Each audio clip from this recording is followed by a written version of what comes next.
tonight we're doing the last public meeting for the Parks, Trails, and Open Space Master Plan. The town has worked with local consultants, SE Group, to help us gather information from the community about what they'd like to see in our parks, open space, and trails. They've taken all of this information that they've gathered so far, and they've put it together and grouped it into 6 topics of interest. And tonight we've invited the community to come out and let us know what they think about the information that's been gathered so far. So we're at the Silverthorne Pavilion, and we're going to be talking to everyone that comes tonight that has an opinion about something in our community. And we are asking people to tell us what they like about things we already do, things that they'd like to see more of, less of, and new ideas as well. One of the other undertones tonight is we're going to be working with people to see what their interest might be in us having things in this community that bring more people here. You know, recreation, parks, open space, and trails as a catalyst for tourism. SE Group has set up a really nice presentation tonight. They're going to introduce some of the concepts that they have very briefly with everyone that comes, and then they're going to divide everyone in groups, and everyone's going to rotate around and get an opportunity to be heard on each of 6 topics. If you all haven't met me, my name's Melissa Sherburne. I'm with SE Group. We are a consulting firm based in Frisco, and we've been assisting the town with this plan thus far. And with me is Claire Humber, and she's also with SE Group, and we'll both be giving you all an intro presentation tonight to kind of all get on the same page before we get into the fun part of the meeting, which is the actual planning. So as some of you know, we've had quite a bit of public input leading us up to this point. And so we just want to walk through everything that's gone into identifying opportunities thus far, which you'll hear much more about at each of the stations as you rotate through them tonight. So the first kind of component of our identifying opportunities is really public input. And one of the things that we have done is stakeholder interviews, and we've talked to over 35 people, organizations, agencies, just to get a really good feel for how things are working and where people want to see things going in the future. Some of the common values that we heard include how much people love the Blue River. You'll hear us refer to the comprehensive plan throughout the evening, and our firm was involved with that effort as well. Throughout that process, even though one of the main emphases was not necessarily recreation, we really talked about it quite a bit, and the value of the Blue River is really unique in Silverthorne. Other things that we heard is how well Rainbow Park serves the community. Issues with connectivity, as well as opportunities building upon the Blue River Trail, things like that. The sport committee, you'll see people around the room that are on the sport committee, and they actually served as plan ambassadors for the project, and they went out into the community and conducted their own sort of mini stakeholder interviews as well, and talked to several people just to make sure that the people that we're talking to are a great kind of cross-section representation of the Silverthorne community. The next thing, kind of a big event for this process, was the open house. And that was just a couple short weeks ago, and that was part of Family Fun Night. And we had a great turnout. A lot of those people were there for Family Fun Night, but a lot of those people came just for the open house as well. I believe we talked to well over 100 people, and you can see there a group of people that were kind of honed in on the map. We brought the map here tonight to illustrate some of the ideas, and you're welcome to contribute more ideas to that map if you do have them. But it was a great way to kind of start the conversation. We did a green dot exercise to start exploring ideas and opportunities, and many of those directly translate to what you'll see this evening. The next thing that you may have seen or may not have seen in the mail, and hopefully you've seen it somewhere, either in the newspaper or on flyers around town, is the community survey. There were about 2,000 mailed out. Those are what we call statistically valid surveys. And of those, we've received about 119 so far. The survey has also been available online in English and in Spanish, and we've also received about 100 responses to those. Again, the goal is to get as wide of a cross-section as possible. As those results are still coming in, especially the mailback survey, we expect to get many more over the next couple of weeks. Those will be compiled and feed directly into this process. The last big event for this process is why we're here tonight, and we're calling this an Opportunities Workshop. And I think that'll be pretty obvious why we're calling that as we get into the exercise. So thank you so much for coming tonight.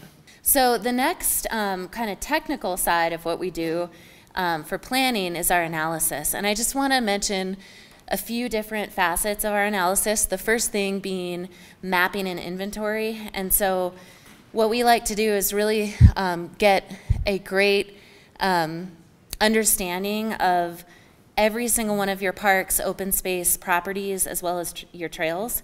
And so we did a bike tour of all the parks. We did an open space tour to really get a feel for how things are working. It's really evident that the Recreation Center, Rainbow Park, is the epicenter for parks and recreation in Silverthorne. We know that there potentially are some shortcomings in service in certain neighborhoods that we'll discuss throughout the night. And we also know there's some opportunity areas. So you guys may be familiar with the area near Trent Park that's been identified for an expansion area. There's also South Maryland Creek Ranch is a large area that's been identified in the past for park development. And then also the Cottonwood Park area. There's two areas of Cotton Park. There's the lower bench, which is very natural, important wildlife area. But there's also the upper bench, which has been identified for more developed recreation. So we'll talk about those as opportunity areas. In terms of open space, you may or may not know that Silverthorne has a ton of open space. It's on the maps, but you might not know that there's actually public access to a lot of those areas. And so they're natural areas, water bodies, very beautiful places just to enjoy the outdoors, really. And then the last one is trails. And I've mentioned the Blue River Trail a couple times already, but we're not just looking within Silverthorne. We're looking at potential trail connections outside of Silverthorne. So on the National Forest, opportunities for mountain biking, more hiking as a gateway to wilderness, things like that.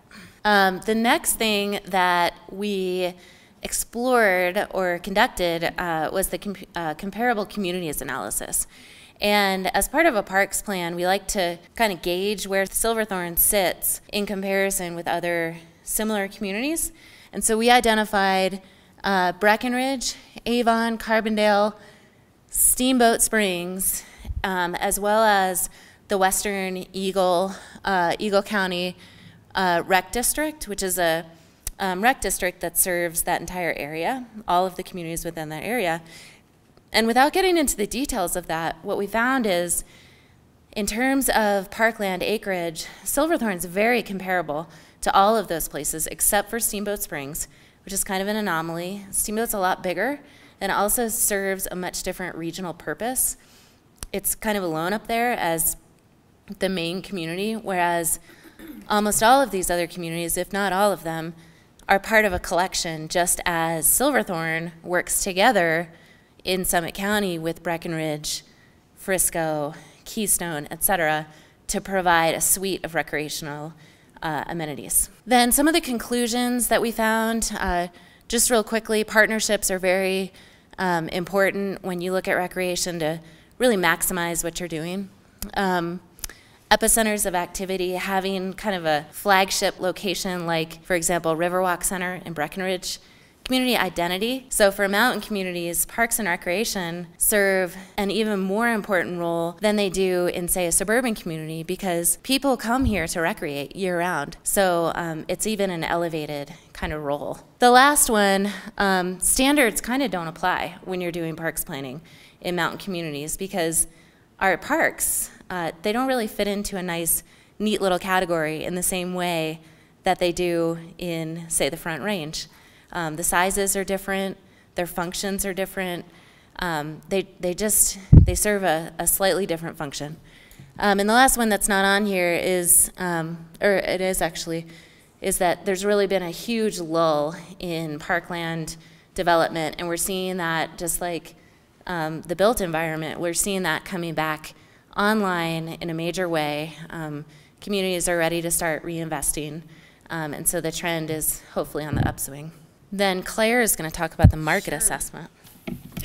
One of the sort of unique components of the analysis work that we did for this project is the market assessment. And the reason we did that, again, getting back to the blueprint Silverthorne, the economic development element of the comprehensive plan identified recreation as an opportunity, and I'm quoting from the plan, to reinforce Silverthorne as a year-round destination for recreation and enjoyment of the outdoors, drawing more and more people to the community. So the ability to draw people to Silverthorne through recreation. So, here we are working on the parks, open space and trails master plan. It's like, well, what does that mean to that part of recreation in Silverthorne?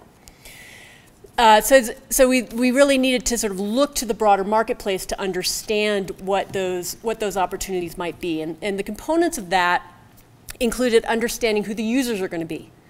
And, first and foremost, the permanent resident population of Silverthorne is the most important user group. But it's not the only user group, because there's also a big contingency of second homeowners in Silverthorne. And then you have the larger Summit County population. And again, you have full-time residents and you have part-time residents. And they interact with things that happen in Silverthorne as well. I mean, you look at the rec center and ask people, where are you from? Not everyone that's in the Silverthorne Rec Center is from Silverthorne. And then in addition to that, you have this tremendous transient population that comes and goes, whether they stay overnight in one of the many hotels or in one of the condos, or whether they just come up for the day. So to be able to understand, beyond the full-time resident population, beyond the second home residents of Silverthorne, who those other users are and what they might be looking for, as a means to get them to come to Silverthorne, again, which is part of the comprehensive plan initiative for economic development. The other thing we need to understand is, what is there to do in Summit County, and how does Silverthorne fit within that? And, as I don't need to tell any of you, there's a tremendous amount going on in this area: activities, events, festivals, all sorts of things. So to be really able to understand what's available and who that appeals to. So there are certain things that really draw that transient population, people that are coming to visit. And then there are things that are really targeted toward the residents of the county. We need to be able to understand that, so that when we think about what should happen here, that it will complement and fit into that context rather than compete. And lastly, that sort of leads us to the conversation about, well, what is unique about Silverthorne? As you drive around the county, how are all the different areas different, and what makes Silverthorne unique? What are the attractors that will really encourage people or make people want to come here? We've already talked about the Blue River. We talked about the chain of lakes. There's a tremendous water resource here that doesn't exist anywhere else in the county. You have this great, unique bike path along the river that's, we were saying earlier, it's built for comfort, not for speed. If you really want to get your cycling on, you probably wouldn't come to this bike path. But if you're teaching your kids how to ride, or you're going out for a picnic for the day, it's a perfect place to be. And you also have, and Melissa just mentioned this, tremendous amount of open space, and tremendous views for almost anywhere within Silverthorne. So those are things that we want to understand as we start to look at these opportunities, and we'll talk about this a lot at the different stations as we go through the exercise tonight. But it's really important because of the economic development component or potential behind the sort of recreation initiative, that we really understand who the people are, what they want to do, what's here for them already, and what might be missing that Silverthorne can provide.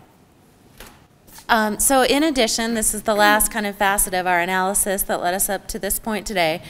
We do a very detailed policy review. And so the last plan that was done is, I believe, 13 years old. I believe it was done in 2001. So it's quite dated at this point. It served the sport committee very well. It's the sport committee's kind of guiding document. But it's time for an update. The vision has changed. Obviously, the development world has changed, and how we actually get parks into our communities has changed quite a bit. So So we look closely at the current plan. We also look at the other plans that I've mentioned a few of them. Some other ones, in addition to Cottonwood, South Maryland Creek Ranch, Trent Park, there have been a number of other ones, including the Blue River Trail Master Plan. There have been some concepts for a whitewater park. There have been also ideas for other recreation areas. So all of that feeds into our analysis, and we need to figure out if those ideas are really current and meeting today's vision. Then, last but not least, what Claire mentioned and I mentioned before as well is the blueprint Silverthorne. We're coming right off the heels of that, and as I said earlier, that was really something, recreation is really something that obviously is really treasured by the community, but it's also a huge opportunity potentially for economic development and to improve the quality of life for Silverthorne residents. So that feeds into our analysis. So here we are today. One thing that we hear loud and clear is that the parks, open space, and trails are serving the community really well in terms of recreation. But what's the next big move? Is it a new trend? Is it building upon your water resources? So that's what we want to really get into tonight. So we want your feedback. And as you visit each station, and I'll explain the instructions here in 1 minute, but we need your input so that we can take everything that we talk about tonight, refine the opportunities, and really start master planning for the future of these resources. We're going to look at locations. The locations that you see on the maps are not necessarily recommendations tonight, so that's an important nuance. You'll see icons on the maps. Don't get hung up that those are exact locations. They're just potential locations that could work. So we'd like your feedback on those. And then we also want to talk about the benefits of all of these ideas and the costs to the community.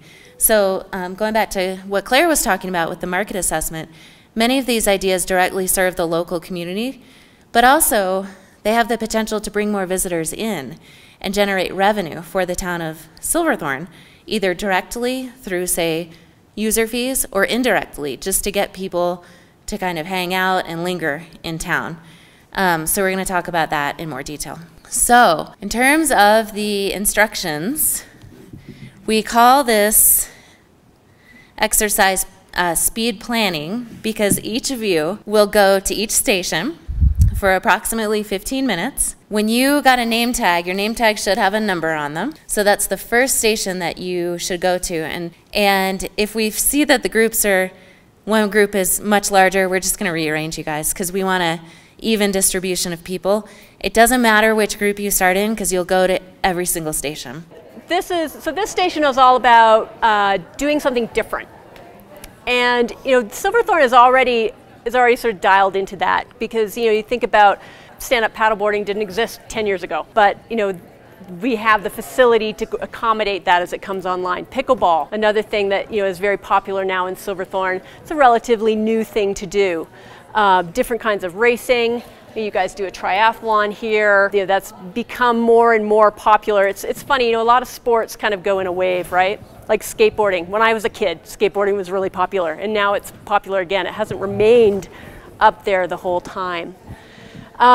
When we so Melissa talked about the community survey and the stakeholder interviews and the open house, and some of the things that come out when we talk about doing something different in Silverthorne are, what about a dog park?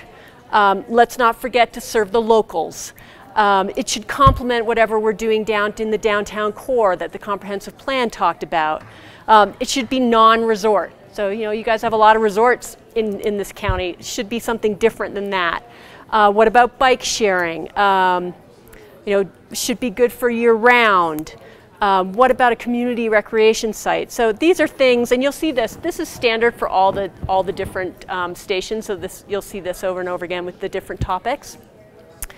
When we sort of took the community input, went through the analysis that we did, looked at the market assessment, some of the things, and can everybody see this? Because we can sort of pull it out and look a little closer. So this is the map of Silverthorne.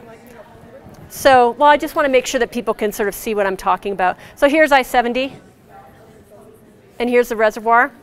So when we think about, okay, well, what are some of the things, what are some of the new things that could happen here? Well, things that have come up in conversation, dog parks. A lot of people are talking about, there's no dog park in Summit County.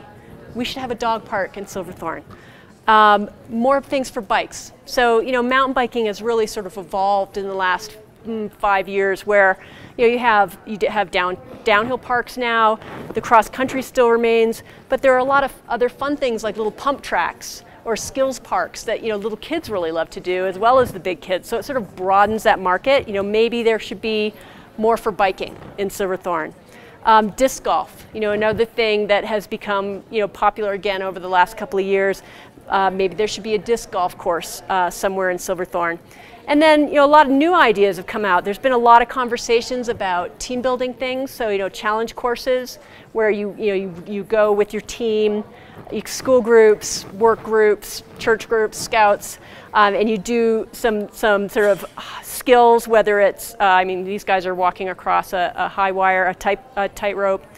Is there a challenge course or some kind of team building opportunity somewhere? Fitness courses, what about paddle boats? We have all these lakes, maybe there should be more than just bring your own stand-up paddleboard. Climbing walls, that's been a good conversation. Segway tours. I don't know if any of you guys have ever seen what a Segway is, but resorts have started using off-road segways as a way to allow people to sort of tour through their areas, and maybe there's an opportunity, a revenue-generating opportunity, to use the bike path for tours that start down at the outlet area or start in the downtown core. Other ideas, snow bikes. So has anybody seen the Fat Tire biking? So mountain biking now has a winter alternative, and there's a Nordic facility here. Maybe that would be a good place for snow bikes.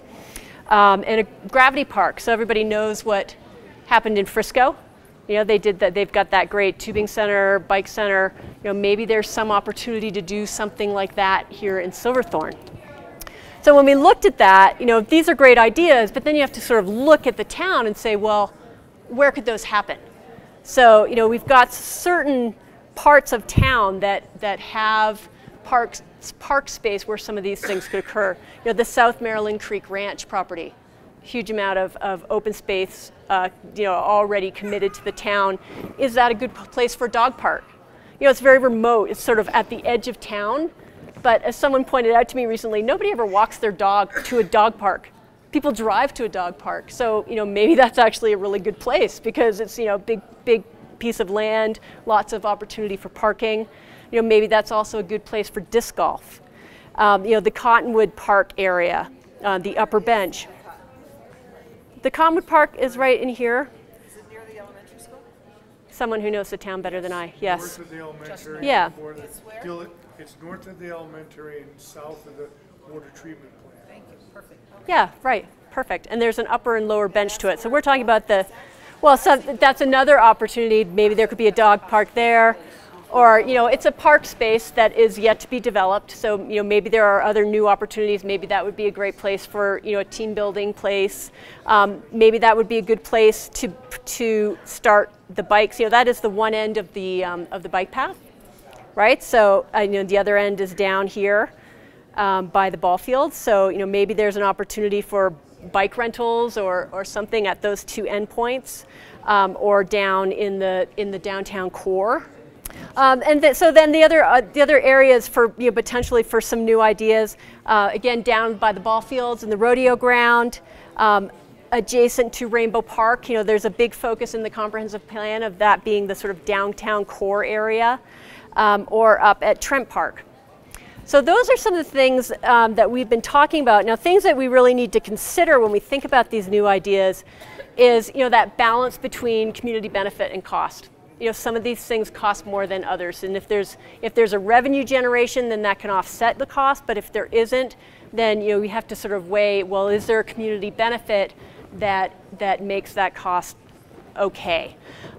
We need to think about the location and the uses relative to who's using them. So again, if we're bringing people into the community, to do something, then we want to make sure that it's in a location that is okay for public use, for outside use. So we wouldn't want to put that, in the middle of a neighborhood at a neighborhood park, where you would be increasing traffic in areas where you wouldn't want to increase traffic. So that's something important to think about.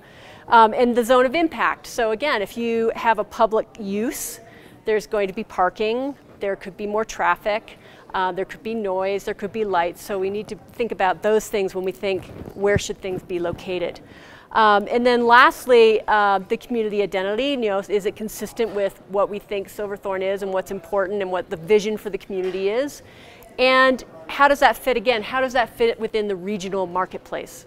So we want to make sure that we're complementing, not competing, so that everybody wins. So those are things that we've been thinking about. Now what I want to do for the rest of our time together is hear what you guys have been thinking about.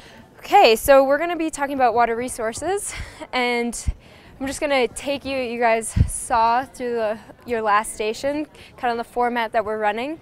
So we'll start with existing conditions. And some of the existing conditions we have are a lot of fly fishing, some kids fishing, public ponds and lakes, just little areas to sit and take in the beauty and the views. And then also river crossings and seating areas.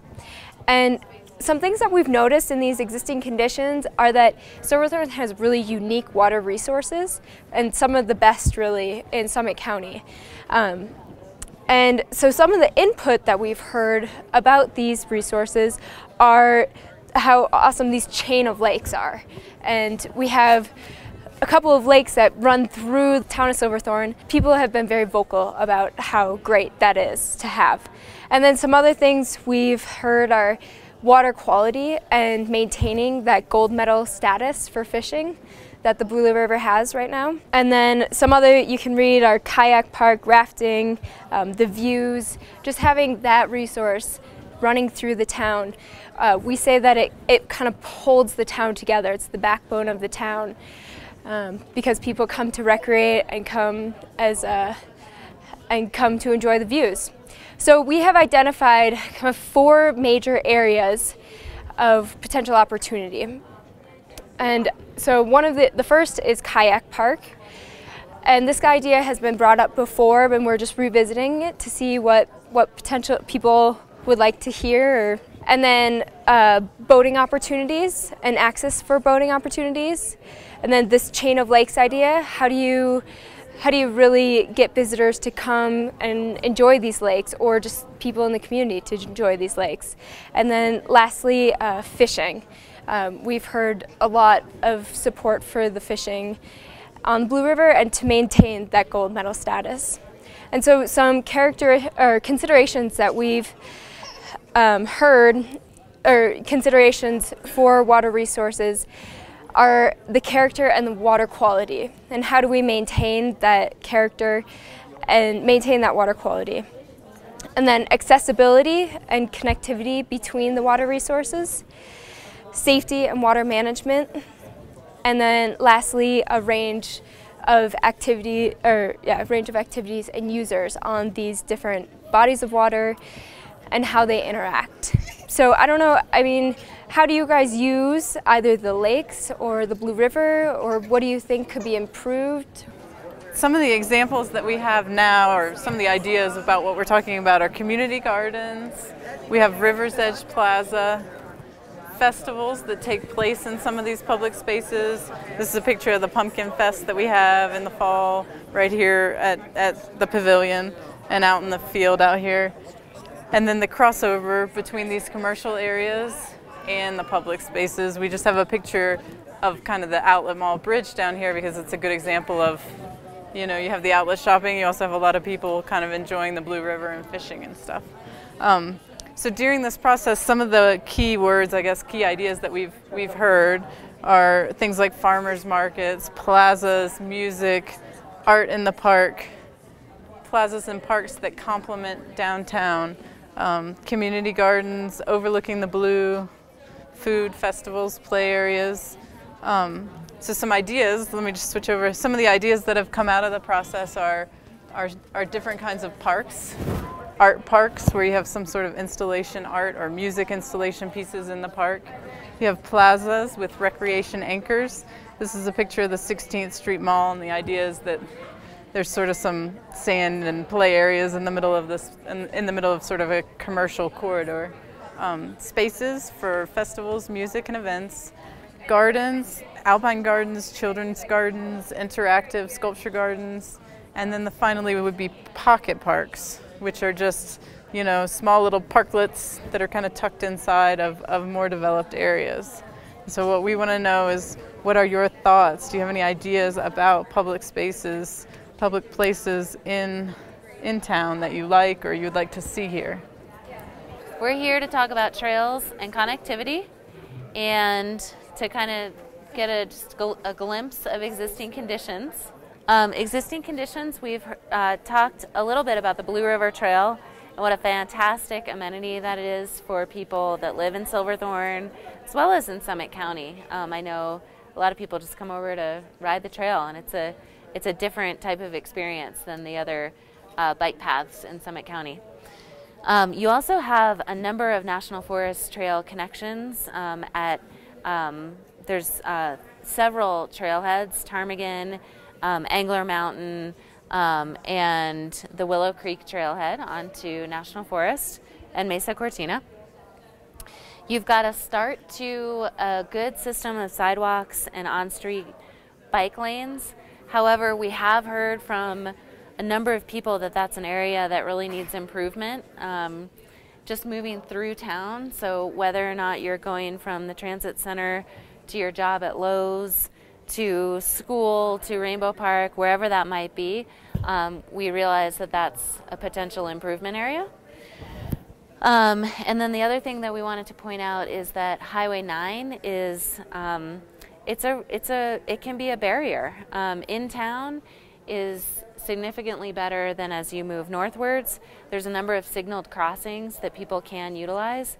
However, as you move northward, if you live in, say, Willowbrook or Eagle's Nest, getting across Highway 9 to the Blue River Trail is very difficult. You can obviously jaywalk, but we wouldn't promote that as the safe way to get across the highway.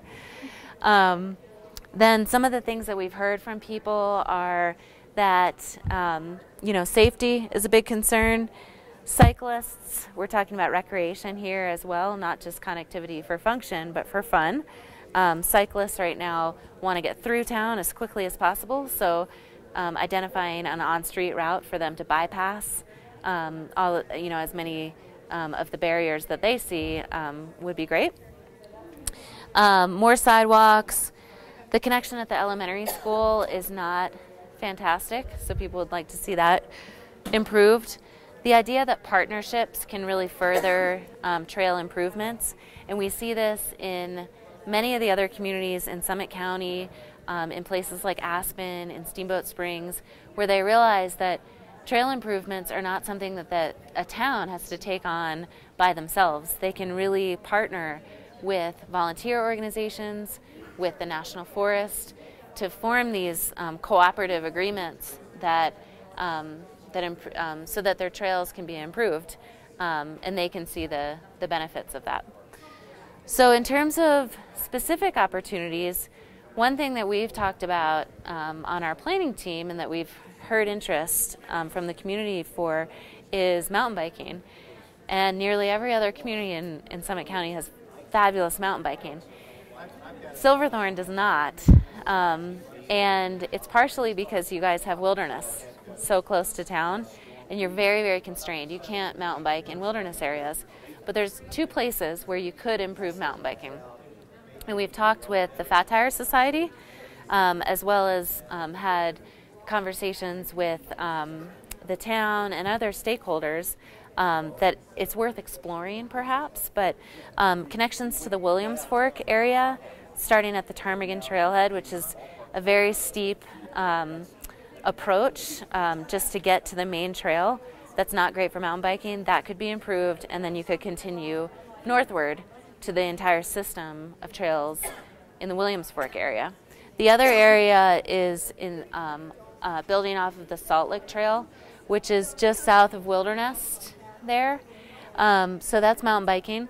Another idea that's come up is the Silverthorne Loop Trail, and that was identified in 2001 as something that the community wanted to see. It's not a new trail per se, but it's connecting existing trails, essentially a mapping exercise.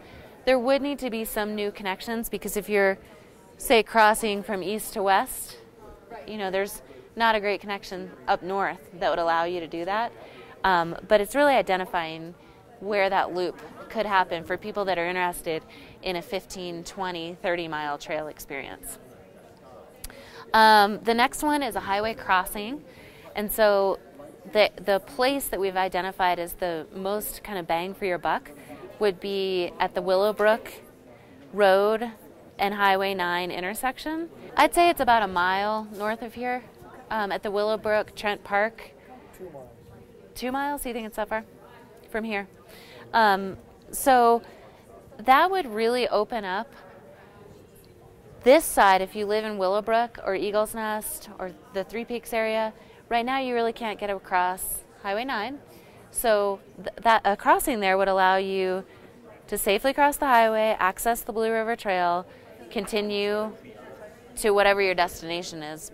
Maybe it's downtown, maybe it's the rec center, etc. Right now we've discussed an overpass and we've discussed an underpass. Both are extremely expensive and out of the scope of this process to design anything of that kind, but we do want to identify whether or not there's community support for that. A wildlife overpass or underpass is something that takes years and years to study, and there's been work on the Vail Pass wildlife. I believe that's I don't know if it's an underpass or an overpass, but that's been in the works for like 10 years. But this, we're talking about a pedestrian or a bike crossing at this location specifically. I'm not sure I know. Can you point to where you're talking about? By the elementary school. Oh, right here? So that's phase 6 of the Blue River Trail? What is that for? So that's already been approved. The alignment is shown on the map. I know there's potentially some... That map that's on the ground? No, that cuts off actually. But there is the plan is to continue it northward and then link it back into Highway 9, and then that's the terminus of the Blue River Trail. So I believe in the Cottonwood area, so just north of Cottonwood Park. All right, guys, we'll go ahead and get started because we really only have 15 minutes, probably 13 by now. So I'm going to be really brief and talk about what we've got. This is Sports and Athletics Station here. And what we found that we've got going on really well is our Rainbow Park and everything that's going on there, the field, the multi-purpose use field, the skateboard park, the sand volleyball courts, both playgrounds and the back track, all of that. So that as well as Trent Park, our existing parks we're finding are really serving our community needs well. We did go to the community for input. And these are a lot of things that what the community is saying that relates back to sports and athletics. Specifically, we're hearing more fields, more indoor activities, a field house, lacrosse, complement the downtown and what we're doing there, rugby, skating, keep things affordable, and more ice. Okay, so these are some of the things that we're hearing from our community. We're taking those and putting those on our idea and opportunity boards here. And what you'll see here is field house, fields, again, kind of repeating, skate park expansion, and sports complex. So these are all potential opportunities. Bring that a little closer. These are the same maps you've been seeing all around. And so your orientation here is I-70. The idea is a potential use for field house or expanding the sports complex area down below the ball fields. So just to clarify for you guys right there, those currently are owned by Denver Water Board. They own all of that property down there. Right now that's being managed by the county. There's an opportunity to potentially manage that property or work with Denver Water Board in a partnership opportunity. So that's kind of what we're thinking or looking at there. Our skate park is currently at Rainbow Park. There is an idea for an expansion right beside that current park for more skating opportunities. And as you go north, we have Trent Park expansion right here. So that is the Willowbrook area, if you're familiar with that. There's a whole plot of land that the town owns right there besides Willowbrook. There's potential for fields also by the elementary school location. It's Cottonwood Park area on the upper bench there. There's potential, as well as South Maryland Creek area up here. Okay. So considerations, things that we should think about. This area here is about 20 acres. Cottonwood Park's about 6. And then Trent Park expansion is about 8. We want to definitely consider the zone of impact, accessibility, parking, lighting. Is that appropriate for that area? Is it not? We also want to consider economic impacts of putting that there, putting fields there, putting a field house here, or a sports complex there. Do we want to draw regionally? Do we want to draw people into this area or not? Do we want to just hit the local market? And then just a reminder that this area here is currently owned by the Denver Water Board. Okay, so that's kind of sports and athletics in a nutshell, and I want to hear from you guys. Last station of the evening, I think. All right, so what we're talking about here is the great outdoors, and what we're classifying or what we're calling the great outdoors. That's all of a sudden crooked. So this is, the way I think of it, this is your interaction with the natural environment, both within the town and the surrounding landscape. So as we're exploring this, what we think of are, for the great outdoors and getting out there, are trailheads and access to the surrounding national forest or wilderness areas, open space areas within the town.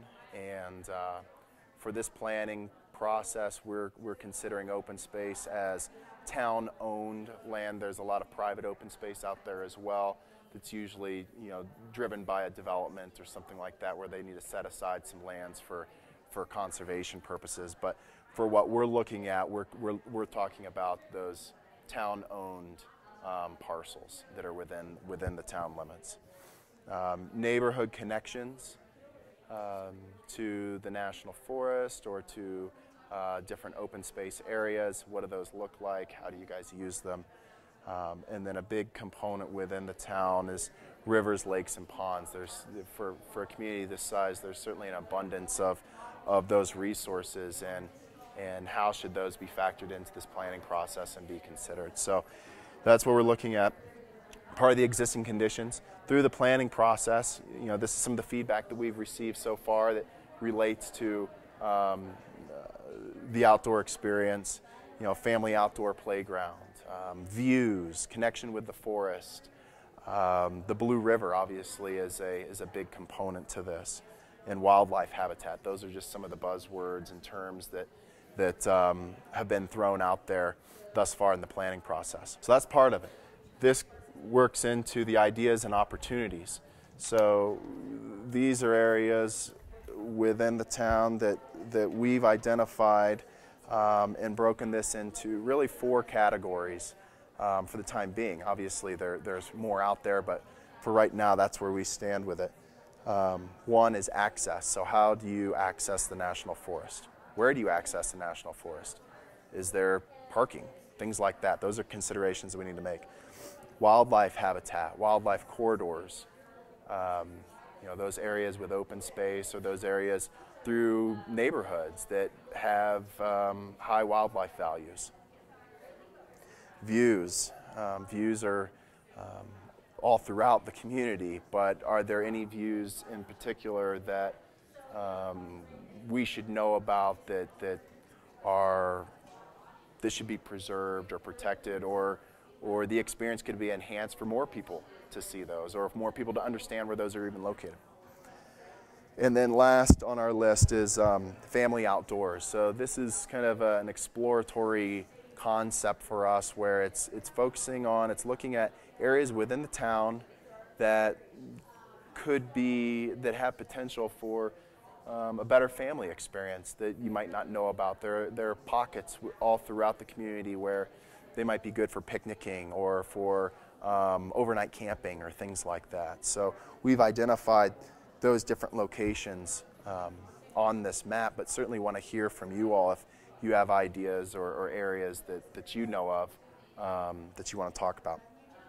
You know, some of the considerations that we need to make as we move through this planning process.